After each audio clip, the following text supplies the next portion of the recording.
Assalamu alaikum wa rahmatullahi wa barakatuh. Don't forget to subscribe my channel.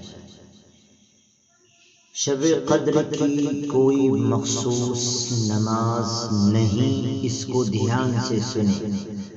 شب قدر کی کوئی مخصوص نماز نہیں، لیلۃ القدر کوئی تہوار نہیں ہے جس کو منایا جائے، وہ ایک بہت بڑی فضیلت کی رات ہے جو ہزاروں مہینوں سے بہتر ہے۔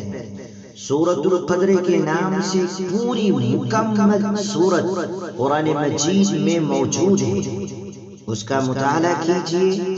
پھر اس رات کی تعین میں بھی اختلاف ہے کہ وہ کون سی رات ہے۔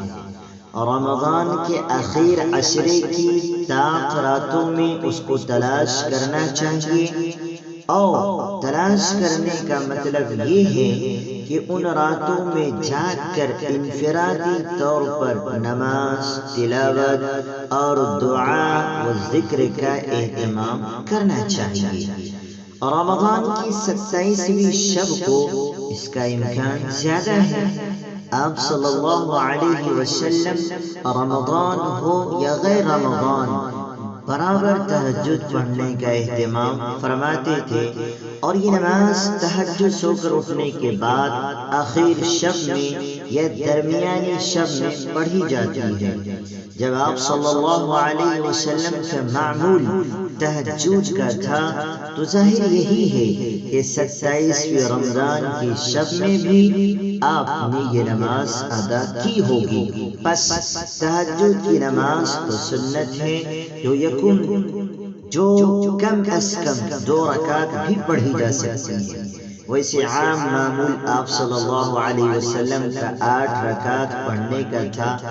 تہجد کے علاوہ جو نماز اس رات میں پڑھی جائے وہ نفل کہلائی گئی۔ خاص اس نام لیلۃ القدر، خاص طور سے لیلۃ القدر سے 2 رکعت نماز کا کوئی ثبوت نہیں، البتہ تہجد کی نماز اس نیت سے پڑھ سکتے ہیں کہ اس کو رسول اللہ صلی اللہ علیہ وسلم نے ادا کی ہے، لیکن دھیان دیجیے، اس رات میں یعنی شب قدر کی رات میں کوئی ایسی مخصوص نماز نہیں ہے جو ہم آج کل ہم میں سے ہمارے بہت سے ایمان والے بھائی، مرد ہو یا عورتیں، یہ خاص طور سے وہ یہ کہتے ہیں کہ آج کی رات میں کوئی مخصوص نماز ہے، تو کوئی مخصوص نماز نہیں ہے۔